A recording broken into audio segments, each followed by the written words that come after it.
So, that was fun, wasn't it? No, that was absolutely diabolically interesting. I don't know what to call that. That was just pure chaos what happened at the end of the Xfinity Series race at Martinsville Speedway. I mean, normally Xfinity is pure cinema, and we got that in the form of caution, breeding caution, breeding caution, breeding caution. Nobody gave anyone an inch by stage 3. Connor Zolch won stage 1, stage 2, and that was great and all. And then he got into the back of Brandon Jones. He gets off the tire sequence. He gets back into the fray, and he's back there. Meanwhile, Taylor Gray takes over stage 3 and is the car to beat. Nobody can pass him. He stays up front through all these restarts. Sam Mayer gets into it with Christian Eckes after Daniel dies. Teammate of Christian Eckes takes it 3 wide. And Sam Mayer just runs through Christian Eckes after he gets loose from that. I mean,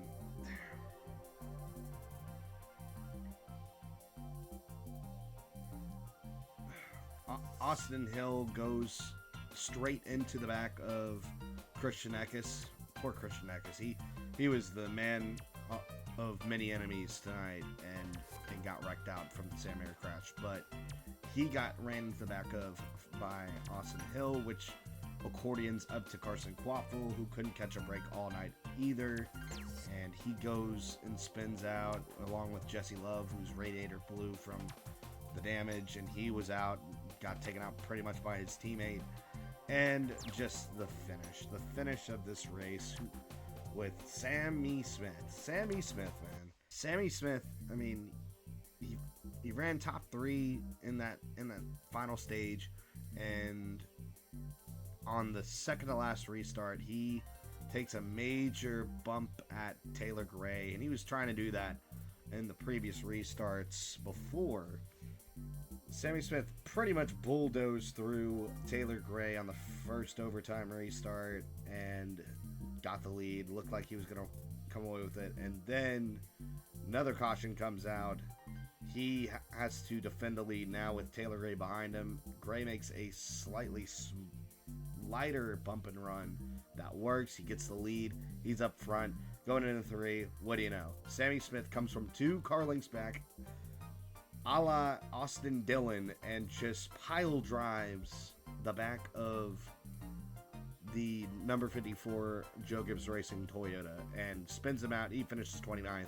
Chaos ensues on the front stretch of Martinsville once again in this series. And what do you know? Austin Hill, who started 4th back on the bottom on the restart, gets the win. And wow, it's just, what do you have to say other than there's no etiquette in the newer generation of NASCAR drivers coming up through the Xfinity Series. This is what the Cup Series is going to look like, even more so when these guys are pretty much phased in. Once you have like Kyle Busch gets out, and I mean Austin Hill.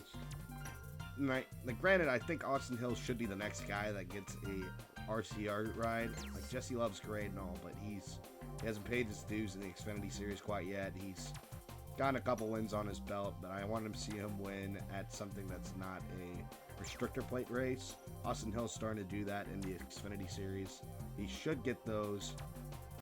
But, I mean, even him, he's not excused from this. Sam Mayer's not excused from this. Sammy Smith, absolutely nowhere near excuse. He should be penalized for what he did. That was I mean, he said it was egregious, but like, that's what it is. It's intentional. I mean, he's admitting that this was an intentional move to just take out Taylor Gray because he gave him a middle finger. Come on, how soft do you gotta be to give the middle finger to a guy and just take him out because y'all have had beef for years, and he gave you a middle finger, so that's why you drove him aggressively into that restart. I get it, you're trying to get the win. I mean, he didn't take him out the first time, but I mean, Taylor Gray makes a fantastic bump and run move to get the lead, and you just send it like you're Austin Dillon. Send it like you have nothing to lose.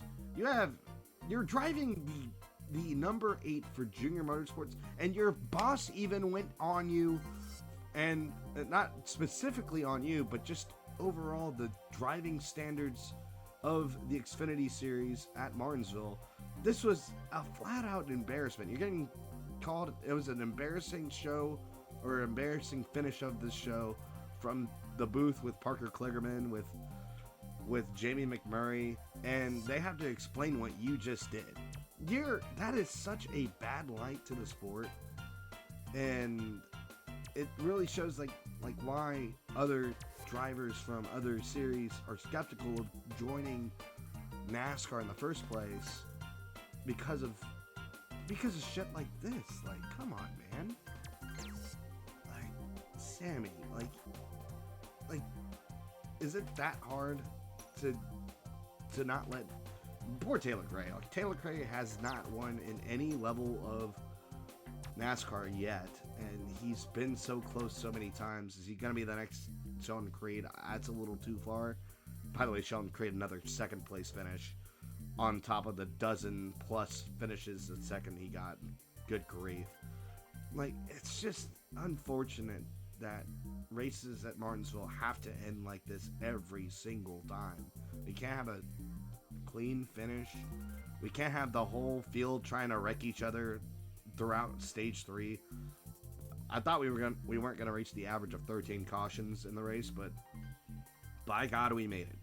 We made it work. We had no less than a 4-lap green flag run. It felt like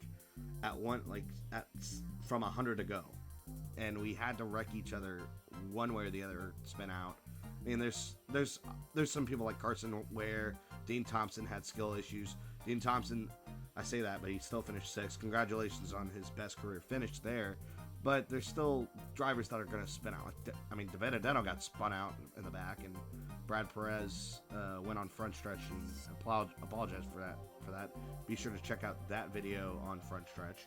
But it's just ridiculous. It was so ridiculous. And I had to laugh. I mean, I laugh because this is what NASCAR, the Xfinity Series, has become, in a sense. Like, I mean, this is what we were talking about, the Truck Series a couple years ago. The Xfinity Series has graduated to that. All these drivers that we were criticizing in the Truck Series have graduated to the Xfinity Series, and now we're wrecking each other for Xfinity Series wins at Martinsville. I mean, it is what it is. There's been better days of driving. Like, I'm not saying like this is the standard, this is the norm. It's just the norm at Martinsville specifically. And I don't know. Like, I love the chaos when it comes down to it, but I really didn't have any major issues with anything else other than maybe the hill. Like I said, the hill thing, probably the mare thing. Like, chopping up the Martinsville, it's on you to, like, you can let off the gas or, you know, just not get into the bumper and continue hammering down on Eckes there. But again, poor Eckes, man. What poor Colic Racing by the end of it, with the exception, I think Daniel Dye was able to get a top 10 out of this somehow, some way. He got a 7th place finish there. I mean, you get all these other guys that get up into the rankings here, like Brennan Poole. Shout out to him. Shout out Woodlands, Texas, Montgomery County. But he qualified for the Dash for Cash for Bristol with a 4th place finish. And that 44 team, Alpha Prime needed that after what happened at COTA, with missing out on the race with Parker Retzloff and the 45 team, I believe. Whoever raced in the 45 car, that was much needed momentum for that team. And Brendan Poole's really close on the cut line, believe it or not. Ryan Sieg drove a freaking tire rubbing machine to 8th. Great for that team. Chris Wright got a top 10. This is how stupid the race got at the end, with Chris Wright getting a top 10. Sammy Smith falls to 10th, and he probably should be not disqualified, just some kind of points penalty, or at least a fine, for God's sake, needs to come down from NASCAR here. I'm thinking like 25. I'm thinking 25 or 40, something like that. Something in between that range, but we will have to see and find out. Jeff Burton 11th, Parker Retzlaff 12th. And hey, low-key run from Parker Retzlaff. Jeremy Clements in the Martinsville hot dog machine in 14th. Garrett Smithley comes in 15th. He spun early in the race. That's what happened to Brandon Jones and Connor Zilic early. Brandon Jones had a good looking car for a little bit. Patrick Staropoli, shout out to him. He had a great weekend. Top 20s in both the Truck Series and the Xfinity Series in his debut for the Xfinity Series. So great job for him there. And then pretty much the bigger losers. Quaffle should have got a great finish. He finished 20th. Harrison Burton, good grief.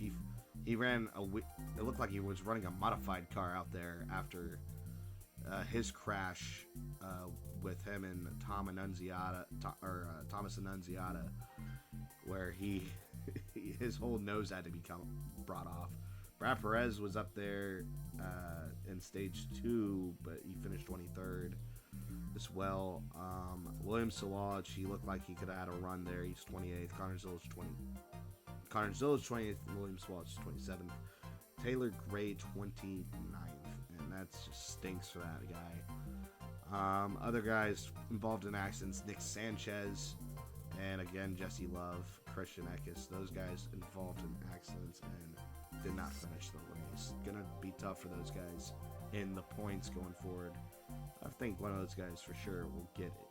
Well, I mean, Jesse Love already has a win, but the other two guys, I think Eckes will find his way and find a win. Nick Sanchez possibly. Still looking for big machines first win as a team, unfortunately. So that's what happened, man. That's what happened at Martinsville. Let me know what you think about it in the comments section. It's what a joke. What a joke of a finish there, but overall, I mean, that's Martinsville. That's what you get with the Xfinity Series. It's going to be not as exciting with the Cup Series. But you know what? This new tire, I'm excited for tomorrow. We'll see what happens. Thanks for joining me for my first actual NASCAR reactions video post-race. I had to get a lot of work done for I'll work with at Front Stretch. Thank you for them. Thank you for everything. Be sure to tune in next time. And with that being said, I'm Wyatt Watson. I'll see you in the next video.